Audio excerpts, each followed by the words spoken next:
उठो गुरुमुख उठो।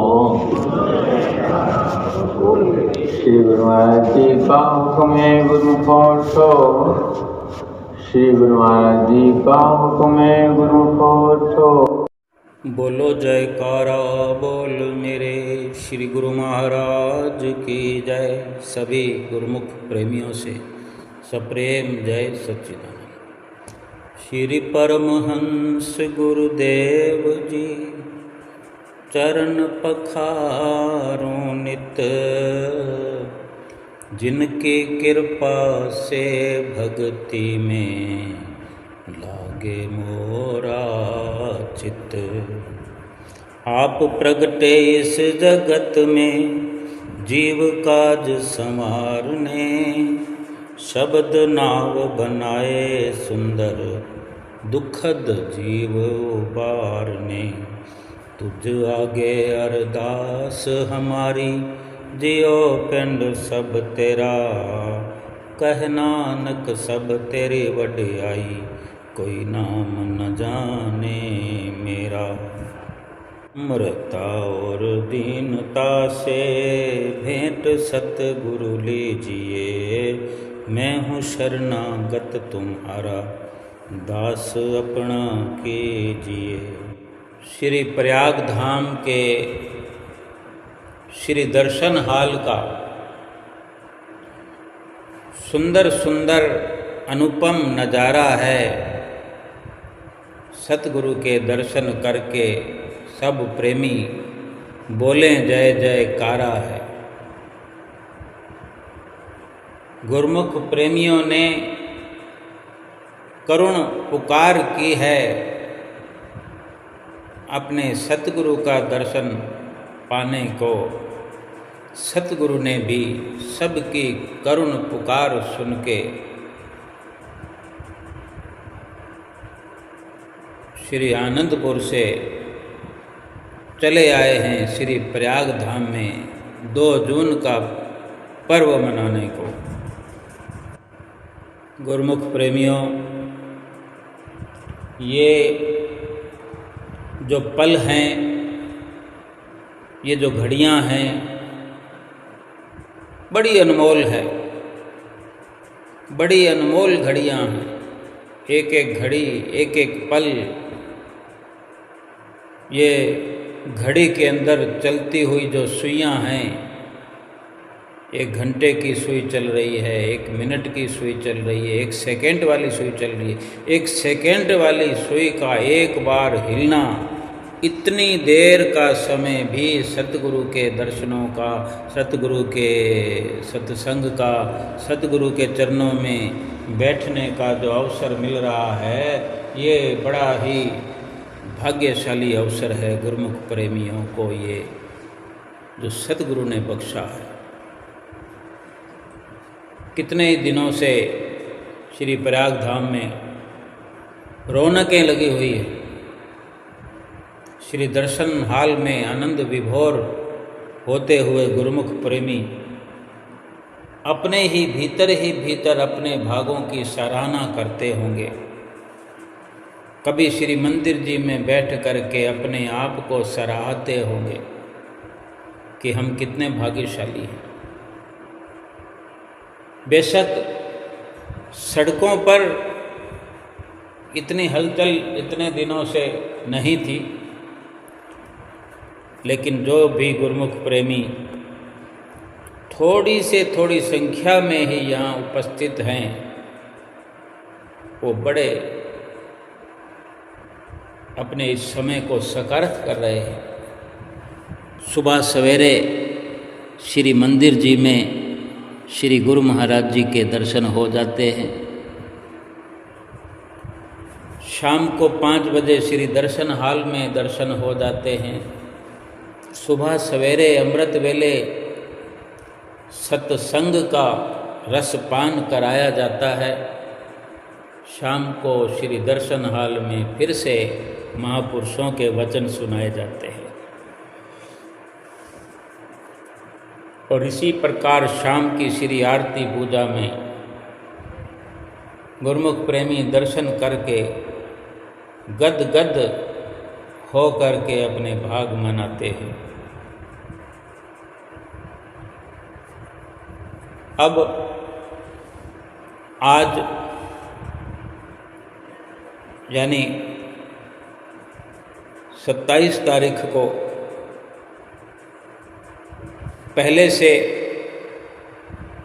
कुछ और अधिक संगत आकर के, क्योंकि जो संगत श्री गुरु महाराज जी के दर्शन करने आ रही है इतने दिनों से, तो कुछ जैसे कम संगत आती है तो कम संगत में भी कुछ वापस 2 दिन रहकर वापस चले जाते हैं। ये सिलसिला हमेशा से चलता आया है और अभी भी चल रहा है और यूं ही चलता रहेगा। श्री गुरु महाराज जी ने ये भक्ति और मुक्ति का दरबार खोल दिया है। गुरुमुख प्रेमी अपनी यथा योग्य, अपनी इच्छा के अनुसार, अपने भाव के अनुसार, अपने निकाले गए वक्त के अनुसार यहाँ पहुँच कर के भक्ति और परमार्थ का लाभ प्राप्त करते आए। जो गुरुमुख प्रेमी अधिक रहना चाहे उसके लिए भी दरबार खुला हुआ है, सेवा का भंडार खुला हुआ है। और जो गुरुमुख प्रेमी कम समय निकाल पाते हैं उनके लिए भी उनकी सुविधा के अनुसार श्री दर्शनों का, सत्संग का, सेवा का और भजन सुमरन करने का ये गुरुमुख प्रेमियों के लिए शुभ अवसर प्रदान किया हुआ है। जब संगत बढ़ती है तो कुछ महीनों से खाली पड़ा हुआ बस स्टैंड, वहाँ पर भी एक अनोखी चहल पहल हो जाती है। ऐसा लगता है कि बस स्टैंड पर भी कोई मेला लगा हुआ है, क्योंकि वहाँ बस स्टैंड पर एक प्रकार की सुविधा ये भी होती है कि अगर किसी को कहीं जाना भी नहीं होता है फिर भी वो वहाँ आकर के एक अपनी खुशी महसूस ये करते हैं कि जो परिवार सहित आते हैं, बच्चों सहित आते हैं, भक्त और भक्तानियाँ यानी पति पत्नी आते हैं, तो यहाँ के नियम के अनुसार, दरबार के नियमों के अनुसार, जैसे कि जेंट्स और लेडीज़ का अपना अपना एक दायरा होता है। दिन में बेशक मिलने का वक्त होता है, लेकिन केवल मिलना जुलना करके फिर अपने अपने स्थान पर जाना ही होता है। और रात को गेट बंद हो जाते हैं। जो लेडीज़ साइड है उधर का रास्ता उधर बंद, और जो जेंट्स साइड है इधर का रास्ता इधर बंद, और सब जगह पहरे लगे हुए हैं। बड़ी सुंदर व्यवस्था हमारे श्री परमहंसों ने, हमारे श्री हुजूर गुरु महाराज जी ने करके रखी हुई है। तो वहाँ भी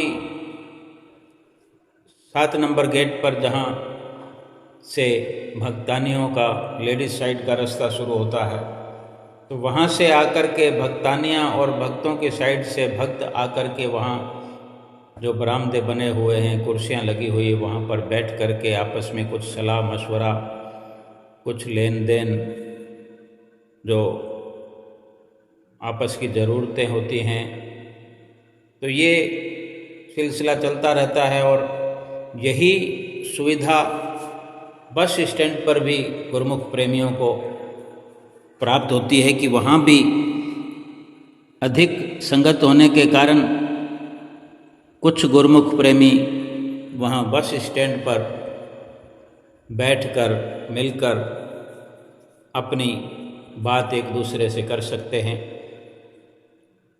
और 24 घंटे के वक्त में कुछ वक्त ऐसा होता है जो परिवार को एक साथ व्यतीत करना होता है।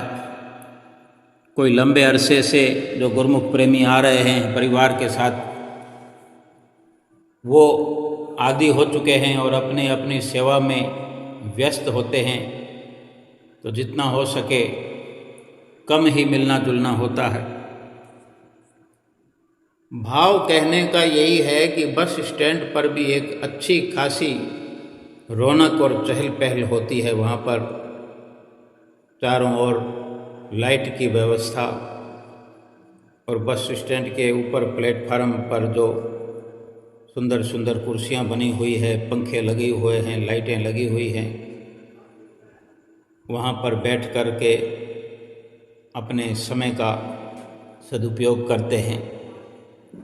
और जो व्यवस्था बस स्टैंड की निजी तौर पर है कि वहाँ पर कौन सी बस आएगी, कौन सी बस जाएगी, कितनी सवारियाँ आएगी, पहले वहाँ उरली स्टेशन पर जो आश्रम है वहाँ पर सारी गिनती होती है, वहाँ पर नाम लिखे जाते हैं, सब कुछ व्यवस्था होती है।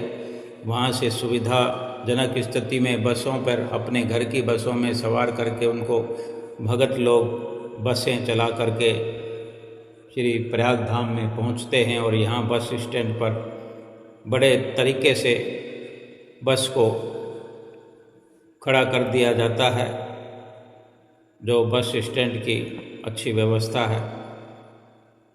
और वहाँ भी कौन सी बस आई है, कितनी सवारी आई है, कुछ जांच पड़ताल और सारी सेवाएं, सारी व्यवस्थाएं चाक चौबंद। वहाँ के फर्श पर बड़ी अच्छी साफ सफाई का, जो वहाँ सफाई कर्मचारी हैं, तनख्वाह पैसा नौकरी पैसा लोग हैं, वो साफ सफाई का पूरा ध्यान वहाँ पर रखा जाता है। यूँ तो पूरे प्रयाग धाम में कितने ही सफाई कर्मचारी हैं, लेडीज़ भी हैं, जेंट्स भी हैं, सारा दिन झाड़ू लगता रहता है। बिल्कुल साफ सुथरी सड़कें, जो सड़कों के किनारे अनेक अनेक पेड़ लगे हुए हैं, उनके पत्ते दिन भर झड़ते रहते हैं, उनको भी बार बार सफाई करके सड़क को साफ रखा जाता है। और अभी इतना सुंदर मौसम है, 3-4 दिन से 4 दिन से बड़ी ठंडी हवाएं चल रही हैं, मन को लुभाने वाला मौसम हो गया है। पंखे की ठंडी ठंडी हवा, जिनके कमरों में कूलर लगे हुए हैं उनको भी कूलर बंद करना पड़ जाता है सुबह और शाम के बाद, क्योंकि पंखों से ही काम चल जाता है। जहाँ इस पूरे भारत में अभी गर्मी का जोर है, धूप का, तपन का, आग उगलता हुआ मौसम, और वहीं पर ये श्री प्रयाग धाम का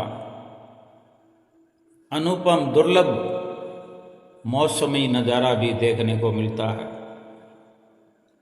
हरे भरे लहलहाते खेत, हरे भरे पेड़ सड़कों के किनारे, हवा के झोंकों से सरसराहट करते हुए बड़ा सुंदर प्रतीत होता है। और बस स्टैंड की एक विचित्र जो गुरुमुख प्रेमियों के लिए सेवा है, वहाँ पर पहुंचकर कोई रेलगाड़ी का समय पूछता है, रेलवे इंक्वायरी की अलग व्यवस्था है, पूछताछ कर सकते हैं कौन सी गाड़ी कितने बजे जाएगी, कौन सी गाड़ी पूना से चलकर दिल्ली जाने वाली है। वो प्रयाग धाम वालों के लिए, जो कि नज़दीक पहला उरुली स्टेशन पड़ता है, उस स्टेशन पर कौन कौन सी गाड़ी रुकती है, क्योंकि वो छोटा स्टेशन है और ये बड़ी एक्सप्रेस गाड़ियाँ कौन कौन सी इनमें रुकती है। तो श्री गुरु महाराज जी की मौत से कुछ दिनों के लिए, लगभग 8-10 दिनों के लिए, 2 जून से कुछ दिन पहले, 2 जून से कुछ दिन पहले, ऐसे ही माघी के पर्व पर कुछ अधिक दिनों का ठहराव होता है इस स्टेशन पर, और 2 जून पर भी इसी तरह कुछ गाड़ियों का ठहराव होता है, जो डेली स्टॉपेज नहीं है, लेकिन ये धार्मिक स्थल होने के कारण ये सरकार ने सुविधा करके दी हुई है। गुरुमुख प्रेमियों को इसका लाभ प्राप्त होता है और यहाँ रेलवे इंक्वायरी में जानकारी लेने वालों को पता चलता है और पूछताछ चलती रहती है। गुरुमुख प्रेमी यहाँ आकर के वापस जाना चाहते हैं तो उन्हें बहुत सारी जानकारी की ज़रूरत होती है, जो यहाँ इंक्वायरी में ऐसे गुरुमुख प्रेमियों की सेवा होती है जो रेलवे से संबंधित जानकारी रखते हैं या रेलवे डिपार्टमेंट में वो सर्वेंट रहे हैं, रेलवे में नौकरी पेशा उनकी ड्यूटी रही है, जो पूरा जनरल नॉलेज रखते हैं। ऐसे गुरुमुख प्रेमियों की वहाँ सेवा लगाई जाती है, जो बाकी सभी गुरुमुख प्रेमियों को, ज़रूरतमंदों को वो जानकारी दे करके उन्हें निश्चिंत करते हैं। ऐसे ही जो दरबार से बस चलने वाली है, वो कितने बजे यहाँ से जाएगी, उरली के लिए कौन सी बस है, पूना के लिए कौन सी बस है, फिर इसके अलावा किसी को प्राइवेट टैक्सी करनी होती है, यहाँ से सीधे एयरपोर्ट जाना होता है या सीधे पूना जाना होता है, तो वो जिसका किराया लगता है तो वो किराए पर चलाने वाले गाड़ियाँ उनके नंबर होते हैं, ज़रूरतमंदों के लिए वो व्यवस्था करते हैं, वो गाड़ियाँ बुक होती है और गुरुमुख प्रेमी जो अपनी सुविधा के अनुसार यहाँ से जा सकते हैं। तो ये कितनी सुंदर व्यवस्था श्री गुरु महाराज जी ने गुरुमुख प्रेमियों के लिए की हुई है कि सारी व्यवस्था करके रखी हुई है। बस की बुकिंग के लिए जो अपने घर से चलती है, वहाँ भी गुरुमुख प्रेमी बैठे हुए हैं। कितने वहाँ पर गुरुमुख सेवा करते हैं। जब त्यौहार का दिन होता है, जब संगत अधिक होती है, तो रात भर बसें आती हैं। बेशक एक रेलगाड़ी आती है, उसके बाद में चाहे 4 घंटे तक दूसरी रेलगाड़ी ना भी हो, कोई संगत ना भी आए, लेकिन उसी एक रेलगाड़ी में इतनी संगत आ जाती है कि फिर बसें चलती रहती है वहाँ से। एक रेलगाड़ी में हजारों की संख्या में गुरुमुख प्रेमी उतरते हैं, वहाँ उरली आश्रम पर बैठते हैं। फिर वहाँ पर भी बस स्टैंड बना हुआ है, बसों की सुविधा वहाँ है, वहाँ से आती हैं, फिर यहाँ से जाने वालों को लेकर जाती हैं। अगर कोई जाने वाला नहीं होता है तो बस खाली भी चली जाती है, क्योंकि दूसरी संगत को लाना होता है। और निःशुल्क बसें श्री गुरु महाराज जी की तरफ से चलाई जाती हैं। और ये कहीं ना कहीं गुरुमुख प्रेमियों का ही अपना खुद का किया हुआ सहयोग अपने ही काम आता है। और ये रूपरेखा सारी हमारे श्री गुरु महाराज जी की तैयार की हुई होती है कि किस प्रकार संगत का पैसा संगत पर ही सदुपयोग होता है। बड़ी ऊंची सोच, ऊंचा ये दरबार, ऊंचा सत्संग, ऊंचा यहाँ का व्यवहार, ये ऊंचाइयों की बुलंदियों पर प्रत्यक्ष रूप में भी और सूक्ष्म रूप में भी भीतर का भीतर आत्मा को उठाने का, ऊंचा करने का, ऊपर के लोकों में ले जाने का ये श्री दरबार कार्य करता आया है सैकड़ों वर्षों से। और युगों युगांतरों तक आत्मा को ऊंचा उठाने का, भक्ति परमार्थ का पथ दर्शाने का ये दरबार कार्य, ये सिलसिला चलाता रहेगा। और श्री परमहंसों की मौज इसी प्रकार साकार होती रहेगी और गुरुमुख प्रेमियों की झोलियां भक्ति के धन से भरती रहेगी। आज भी श्री दर्शन हाल में गुरुमुख प्रेमी 4:30 बजे ही 4 बजे के आसपास ही दर्शन हाल को खोल दिया जाता है। वहाँ पर कुछ सेवाएं होती है, कुछ व्यवस्थाएं होती है, उनको करते हुए फिर संगत भी 4:30 बजे से पहले पहले ही आना शुरू कर देती है। कोई आगे बैठने के शौकीन होते हैं, वो अपना स्थान आगे आकर के ग्रहण कर लेते हैं। एसी चलते हैं और ठंडी ठंडी हवा अंदर बैठ के गुरुमुख प्रेमी लेते हुए और अपने सतगुरु का इंतज़ार करते हुए प्रसाद वितरण की एक बड़ी सुंदर व्यवस्था, एक सिलसिला जो श्री परमहंसों ने चलाया है। युगों युगों तक ऐसी सुंदर व्यवस्था कहीं अन्यत्र इस दुनिया में तो क्या तीनों लोकों में कहीं हो नहीं सकती। ये श्री आनंदपुर धाम की एक ऊंची शान निराली है कि यहाँ पर सिंहासन पर विराजमान दोनों जहान के वाली है। गुरुमुख प्रेमी जब इंतज़ार कर रहे थे तो लगभग 5 बजे के आसपास श्री गुरु महाराज जी ने सिंहासन पर कृपा फरमाई, पर्दे खुले और गुरुमुख प्रेमियों ने दंडवत प्रणाम किया। एक पल में ही पर्दे खुलने के साथ साथ माइक जो चेक करके ठक ठक करते हैं तो उसमें सबकी यही लगन लगी हुई होती है कि उस वक़्त कोई दर्शन नहीं करता। सबको एक ही होता है कि कहीं मैं हुक्मनामा प्राप्त करने से वंचित ना रह जाऊं। वो सीधा अपना माथा जमीन पर ठोकते हैं। बेशक आगे आगे बैठे हुओं को पूरी दंडवत करने का भी अवसर नहीं मिलता, वो आधी अधूरी दंडवत कर देते हैं। माथा जमीन पर ठोक दिया जाए, माथा टिका हुआ हो, नाक टिका हुआ हो, नाक रगड़ रहे होते हैं, अपने गुनाहों की क्षमा मांग रहे होते हैं। इतनी देर भर में ही, पल भर में ही सीधा पहले दंडवत की मुद्रा में हो जाते हैं और हुक्मनामा मिलने के बाद फिर खड़े होकर अच्छे से दर्शन करते हैं। क्योंकि हर चीज़ का एक समय होता है। हम अगर दर्शन करते रह जाएं तो उस हुक्मनामा प्राप्त करने का फिर क्या होगा, वंचित रह जाएंगे।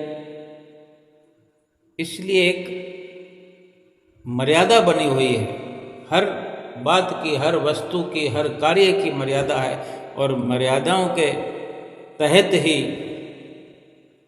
हर सिलसिला यहाँ पर चलता हुआ नजर आता है।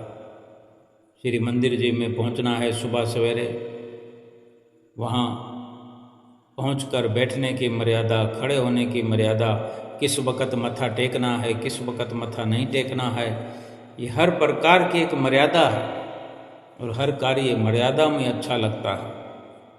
और सामने सिंहासन पर अगर मर्यादा पुरुषोत्तम राम श्री सतगुरुदेव महाराज जी के रूप में विराजमान हो तो फिर कहना ही क्या है। मर्यादाओं की फिर क्या कमी है, मर्यादाओं का अंबार लगा रहता है। श्री गुरु महाराज जी ने सबको हुक्मनामा देकर उठाया और आशीर्वाद फरमाया। सभी गुरुमुख बैठ करके श्री दर्शनों का लाभ प्राप्त करते रहे। ये भक्ति और परमार्थ के जो नियम हैं, श्री दर्शन का एक नियम है, जो दर्शन कितने ही करो, श्री दर्शनों से जी भरता ही नहीं। ऐसे ही सत्संग है, कितना ही सुनो, लगभग एक जैसा सत्संग होता है, लेकिन अगर 2 शब्द भी कोई रोज के नए मिल जाते हैं, उसी से जीवन धन्य हो जाता है। कोई ये ना सोचे कि एक जैसा ही तो सत्संग होता है, एक जैसे ही तो दर्शन होते हैं, रोज रोज क्या करना। तो कहने वाले तो यहाँ तक भी कहते हैं कि रोटी तो एक ही जैसी होती है रोज, उसी रोटी को रोज क्यों खाना। पानी भी तो रोज वही होता है, उसी पानी को पीते रहो। कितना पानी इंसान पी जाए तो प्यास बुझी नहीं आज तक। रोज का रोज वही, और दिन भर वही सिलसिला चलता रहता है। जब संसार की झूठी वस्तुओं से मन भरता ही नहीं है, एक ही चीज़ को बार बार, एक ही चीज़ को रोज रोज, एक ही मकान में रोज रोज रहते हैं, एक ही दुकान में रोज रोज जाते हैं, एक ही नौकरी पर रोज रोज जाते हैं, एक ही सड़क पर रोज रोज चलते हैं, एक ही गाड़ी को रोज रोज चलाते हैं, बरसों के बरस चलाते रहते हैं, एक ही घड़ी को रोज पहनते रहते हैं, एक जैसे कपड़ों को रोज रोज नहीं तो 2-3-4 दिन में नंबर आ जाता है, 5 दिन में नंबर आ जाता है। अब जिनके पास नहीं होते तो फिर वो एक ही कपड़े को धो करके रोज पहनते हैं, या एक दिन छोड़कर फिर उसका नंबर आ जाता है। तो सत्संग में ये विचार क्यों करना कि रोज यही सत्संग होता है। अगर लगभग एक जैसा ही सारा सत्संग हो, लेकिन जिसको टटोलना है, जिसको खोजना है, जिसको लाभ उठाना है, तो उसके लिए 2 शब्द भी अगर नए प्राप्त हो गए, या हूबहू हर शब्द रोज का रोज एक जैसा ही हो, तो भी विचार करो कि अगर मुझे कल लाभ नहीं हुआ तो हो सकता है आज लाभ हो जाए। लेकिन मंथन तो करना पड़ेगा, प्रयास करना पड़ेगा, खोद खाद करके ढूंढना तो हमें ही पड़ेगा, और अवश्य मिलेगा। ढूंढने से मिलता है, खोजने से मिलता है, प्रयास करने से मिलता है। हमें अपना प्रयास करना चाहिए। सत्संग को, एक ही सत्संग को बार बार सुने। अब जैसे श्री आरती पूजा रोज रोज करते हैं, एक ही आरती को रोज, एक ही सेम टू सेम आरती, वही के वही शब्द हैं, कुछ भी बदलाव नहीं होता। एक सुबह की और शाम की आरती में थोड़ा सा अंतर है। रोज ही रोज वही आरती के शब्द हम गुनगुनाते हैं, लेकिन भाव यह है कि क्या हमने उनको अच्छी तरह से पठन पाठन करके समझ लिया है, क्या उसका पार पा लिया है। अगर एक दोहे को कई दिनों तक सुनाया जाता रहे, तो हम कहेंगे ये तो कल भी सुनाया था, आज भी सुनाया था। लेकिन विचार ये करना है कि क्या हमने उस दोहे का पार पा लिया है, क्या उससे आगे निकल चुके, हम समझ लिया है, उस पर चल लिया है हमने। इसलिए मायने ये रखता है कि हमने लाभ कितना उठाया, कितना उठाना चाहिए, कितना उठा सकते थे। श्री गुरु महाराज जी हमारे लिए एक से बढ़कर एक व्यवस्था करते हैं, कर रहे हैं। हमारा हर प्रकार से ध्यान रखते हैं, कितना प्यार से हुक्मनामा देते हैं। जब गुरुमुख प्रेमी उठ खड़े हुए, आशीर्वाद पाकर बैठ गए, महात्मा जनों ने माथा टेकना शुरू किया। श्री गुरु महाराज जी सबको ध्यान से देखते हैं। कोई फूल मत्था टेक देता है, कोई फूल डंडी वाला उस प्रकार से तोड़ कर लाता है बगीचे से कि मैं श्री गुरु महाराज जी के हाथों में पहुंचाना चाहता हूं। तो वो आदरणीय महात्मा जी आगे खड़े होते हैं, उनकी तरफ अगर वो कोई फूल करता है, चाहे महात्मा हो चाहे भगत हो, कोई भी इस प्रकार से गुरु महाराज जी तक पहुंचाना चाहता है, चाहे कोई गुलदस्ता हो, चाहे केवल एक फूल हो, चाहे आर्टिफिशियल फूल हो, चाहे असली फूल हो। इस प्रकार अगर इशारा कोई महात्मा जी की तरफ देते हुए कि गुरु महाराज जी तक पहुंचाया जाए, तो महात्मा जी लेकर के गुरु महाराज जी के आगे करते हैं और गुरु महाराज जी बखूबी अपने हाथों में लेकर के फिर दूसरी तरफ महात्मा जी को दे देते हैं। बड़े आदर सम्मान से उस एक फूल का भी इतना महत्व समझाते हैं। ये सतगुरु का व्यवहार है, ये सतगुरु का अनुपम प्यार है अपने प्रेमियों से, अपने सेवकों से। सभी महात्मा जनों के माथा टेकने के पश्चात सत्संग की शुरुआत हुई। महात्मा जी ने सत्संग शुरू किया और वचन फरमाए कि गुरुमुखो, इस संसार में हमारे जीवात्मा के जो सच्चे हितकारी हैं वो केवल संत सतगुरु महापुरुष हैं। इनके अलावा और कोई भी हमारा अपना नहीं है, कोई भी हित करने वाला हितकारी नहीं है, कोई भी हमारा कल्याण करने वाला नहीं है, कल्याणकारी नहीं है। और ऐसा सच्चा धन देने वाला भी इस संसार में कोई और नहीं है। कहते हैं कि एक दोहा कबीर साहब जी का सुना करके मार्गदर्शन किया कर रहे थे कि कबीर 100 धन संचिए, जो आगे को होए, शीश चढ़ाए गाठरी, जात न देखा होए, जात न देखा कोई। कि कबीर साहब जी अपनी वाणी में कथन करते हैं कि केवल वही धन इकट्ठा करो जो आगे ले जाया जा सके, जो धन साथ निभा सके, यहाँ भी और आगे भी। क्योंकि ये जो संसार का धन है वो तो यहीं का यहीं रह जाने वाला है। किसी को भी यहाँ से किसी ने भी नहीं देखा कि यहाँ जो कमाया हुआ धन है और जाते वक्त कोई गठड़ी बना करके, गठड़ी बांध करके अपने साथ में ले गया हो। किसी ने किसी को नहीं देखा। और यही अटल सत्य है कि वो धन जो है साथ जाने वाला है ही नहीं। एक सुई भी साथ नहीं जाती, और इसके अलावा भी कोई सुई से भी कोई हल्की वस्तु हो सकती है, वो भी साथ नहीं ले जा सकते। और रावण का भी उदाहरण दिया कि लंका गढ़ सोने का भया, मूर्ख रावण क्या ले गया।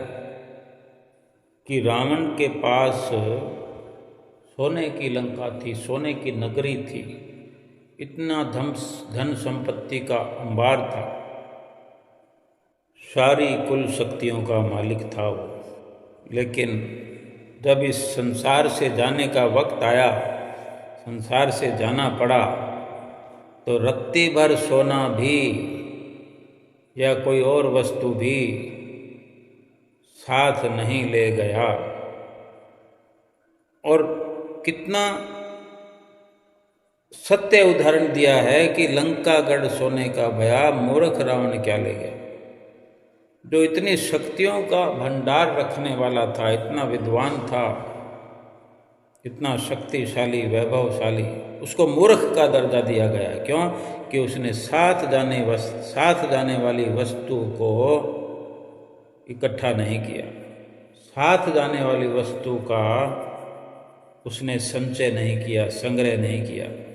वही कुछ जोड़ता रहा, वही इकट्ठा करता रहा जो नाश हो जाने वाला है, मिट जाने वाला है। और उन्हीं के चक्कर में उसका भी नाश हो गया, खुद का भी नाश हो गया। और तो और जो उसके संगी साथी, मित्र, कुटुंबी, परिवार के लोग, रिश्तेदार, वो भी कोई साथ उसके नहीं गए, जिन पर वो मान करता था, जिनका अहंकार करता था। किसी ने भी उसका साथ नहीं दिया, कोई भी उसके साथ नहीं गया, अकेले ही जाना पड़ा। केवल रावण की तो मिसाल दी गई है, वर्णन जो आया है शास्त्रों में, हम उस वर्णन को ही लेकर चलते हैं। अब हमने तो रावण को देखा नहीं, देखा होगा तो पिछले जन्मों में शायद देखा हो, लेकिन केवल एक विश्वास ही तो करना होता है, और इसी विश्वास के जरिए ही हम अपनी समझ का विस्तार करते हैं।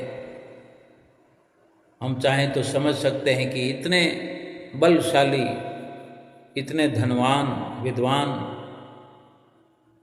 लंका के राजा को मूर्ख कहा गया है, तो हम किस श्रेणी में हैं फिर? अगर कार्रवाई हमारी वैसी ही हो तो फिर क्या फर्क है? अब ये कोई केवल उसकी रावण की बात नहीं है, ये तो एक उदाहरण दिया गया है, लिखा गया है कि वक्त रहते हम जीवों को समझ आए। बाकी आज हालत तो सारे संसार की है, घर घर की ये हालत है कि मूर्खता वाला काम करने में लगे हुए हैं। जो साथ जाने वाला धन है उसको छोड़ करके बेकार में यहीं पड़ा रह जाने वाला धन है, उसके लिए मर खप रहे हैं, अपने आप को खप ख्वार कर रहे हैं, अपने आप को मिटा रहे हैं, अपना नाश कर रहे हैं। क्या कुछ हमने गंवा दिया है इस झूठे धन को पाने के लिए? संसार की कोई भी वस्तु जीव के साथ नहीं जाती, यही अटल सत्य है। हाँ, एक वस्तु है जो सच्ची है, जो साथ जाने वाली है, वो कौन सी है? और ये महापुरुष ही है, हमें सतगुरु ही हमें समझाते हैं, बताते हैं। ये इस धन का संचय करो, इस धन को कमाओ, बार बार इशारा भी करते हैं, समझाते भी हैं कि संसार की वस्तु तो कोई साथ जाने वाली नहीं है। तो कौन सी वस्तु साथ जाने वाली है? कौन सी वस्तु को इकट्ठा करने के लिए फरमाते हैं? वो जो सार वस्तु है, जो सच्ची वस्तु है, उसकी परख करना भी संत सतगुरु सिखाते हैं, उसको एकत्र करना भी सतगुरु बताते हैं। और ये सारी जानकारी मिलती है कि कौन सी सच्ची वस्तु है, कौन सी झूठी वस्तु है। ये सत्संग में सारी जानकारी मिलती है। जो गुरमुख प्रेमी सत्संग में आते हैं, महापुरुषों का सत्संग सुनते हैं, उन्हीं के हृदय में केवल ये विवेक पैदा होता है कि जो साथ जाने वाली वस्तु है वो तो केवल प्रभु का नाम है, प्रभु की भक्ति है। बाकी तो सब का सब झूठ का पसारा है। और श्री परमहंस अवतार श्री श्री 108 श्री पंचम पातशाही गुरु महाराज जी के मुखारविंद से फरमाए वचन भी सुनाए, अमरवाणी के वचन में लिखे हुए हैं श्री पंचम पातशाही गुरु महाराज जी के, कि ऐसा जन्म अमोलक पाया, कुछ नेक कमाई कर ले तू, भजन प्रभु का करके बंदे, जन्म सफल बना ले तू। यही अवसर यही है वेला, नाम प्रभु का ध्या ले तू, अंत में होगा संगी साथी, परलोक का तोषा बना ले तू। महापुरुष हमें चिता रहे हैं, याद दिला रहे हैं कि परलोक में साथ जाने वाली जो वस्तु है वो मालिक का सच्चा नाम है। यही संग साथ में जाने वाली है, अंत में यही साथ निभाने वाली है। अंत में होगा संगी साथी, लोक का तोषा बना ले तो। ये नाम ही है जो अंत में संग साथ जाएगा। यहाँ भी साथ होगा और अंत में भी, आगे भी शरीर छूट जाने के बाद में भी जीवात्मा के साथ जाएगा। ये परलोक का सरमाया है। भगवान का नाम, सुमरन, भजन, कीर्तन, जो 5 नियमों की पालना से हमें हासिल होता है, वो सब यही परलोक का सरमाया है जो हमारे जीवात्मा के साथ जाता है, जीवात्मा के साथ जाएगा।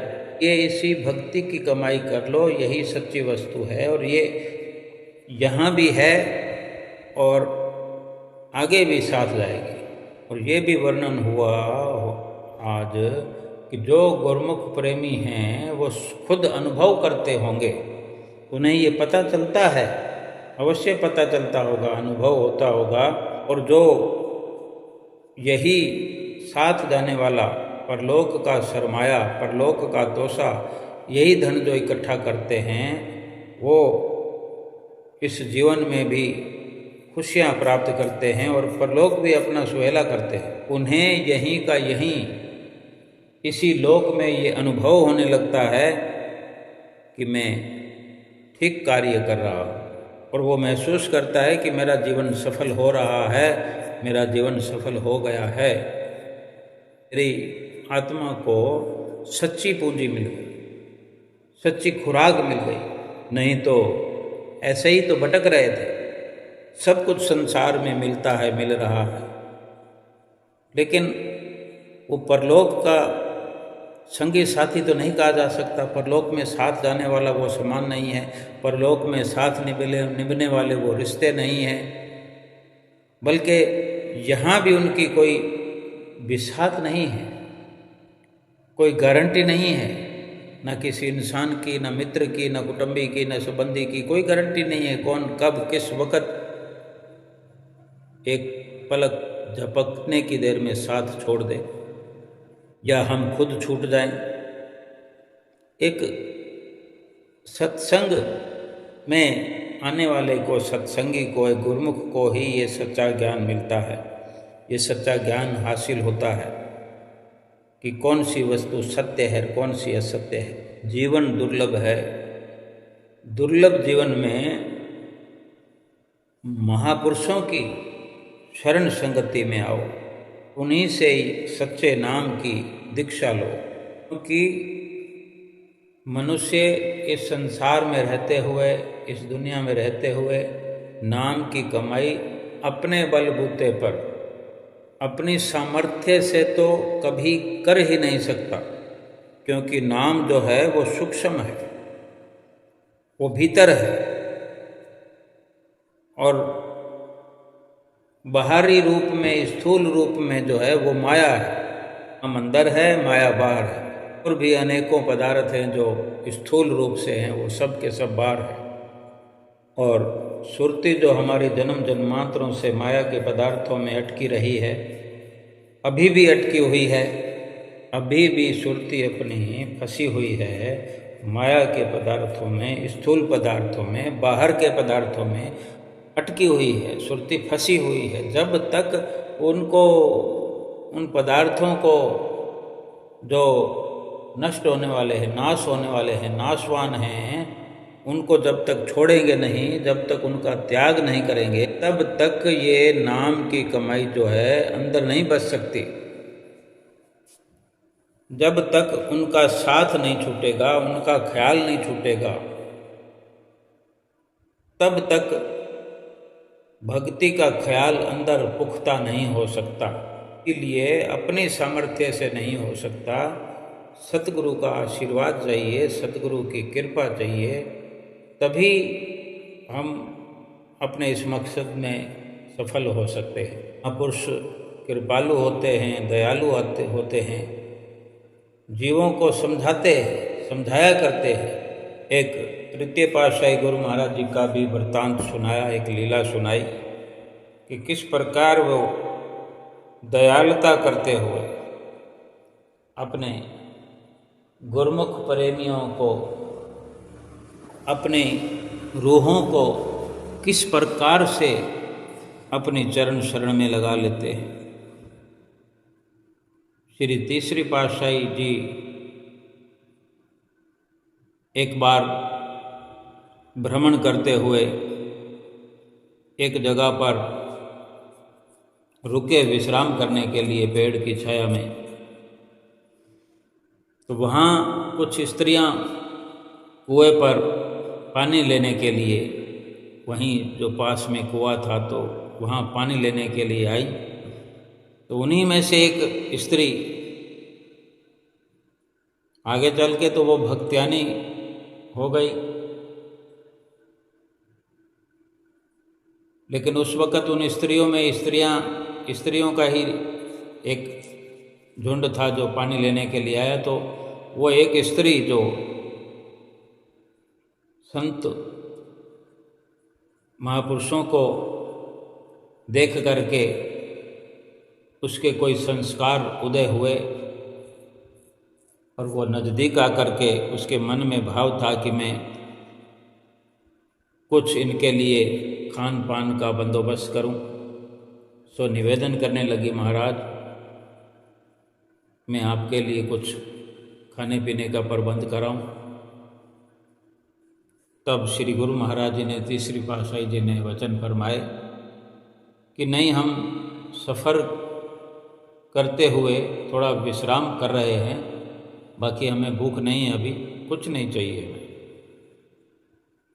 तो फिर दोबारा भी उस स्त्री ने कहा कि ठीक है महाराज, अगर भूख नहीं है तो बड़ी गर्मी का वक़्त है, मैं आपके लिए इस गर्मी के मौसम को देखते हुए छाछ का प्रबंध कर लाती हूँ, क्योंकि उस वक़्त गांवों के अंदर ये अक्सर प्रचलन था कि घर के अंदर गाय भैंस वगैरह रखा करते थे सभी, और घर में दूध पर्याप्त मात्रा में होता था। फिर दूध का दही जमाना और दही से छाछ बनाना, लस्सी बनाना, ये लगभग हर किसी के घर में यह अवसर होता था कि गाय रखने का सिलसिला जो था। लेकिन उनके घर तो उस स्त्री का बड़ा परिवार था।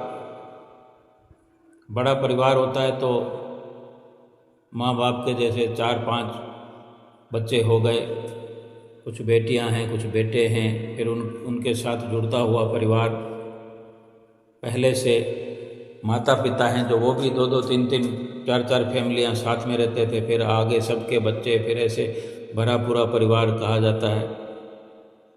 तो उसने जो लस्सी के लिए, छाछ के लिए विनती करी तो श्री गुरु महाराज जी ने भी आज्ञा दे दी कि ठीक है, जैसी तुम्हारी मर्जी। तो वो स्त्री भी सबके साथ चली गई, लेकिन उसके विचार कुछ श्री गुरु महाराज जी की ओर और कुछ उन स्त्रियों की ओर, लेकिन थोड़ा सा बदलाव हो गया, क्योंकि उसने एक जिम्मेवारी उठा ली कि मुझे वापस आना है। तो थोड़ी बहुत तो चिंता करनी पड़ती है, किसी कार्य की चिंता किए बिना तो पुरुषार्थ कैसे होगा। लेकिन थोड़ा बहुत ही अपने आप को संभाल पाई, थोड़ा थोड़ा ख्याल चलता रहा, और घर में पहुंची तो घर में जैसे बड़ा पूरा परिवार है तो कोई पोता आ जाता है समय, कोई पोती आ जाती है, या कोई और जितने घर में लोग हैं, कोई बेटा आ जाए, बेटी आ जाए, कुछ भी हो, तो वो घर में प्रवेश करते हुए एक को देखते हैं, दूसरे को देखते हैं, किसी से कोई बात होती है, किसी से कोई बात होती है, तो वो सब से वो इस प्रकार से वो चक्कर चलता रहा। तो उन सब की बातों से वो अपना कार्य भूल गई जो वचन देकर आई थी संतों को कि मैं आपके लिए छाछ लेकर आती हूँ, और उनसे बातें करते हुए फिर वो अपने किसी दूसरे काम में लग गई और वो बात भूल गई।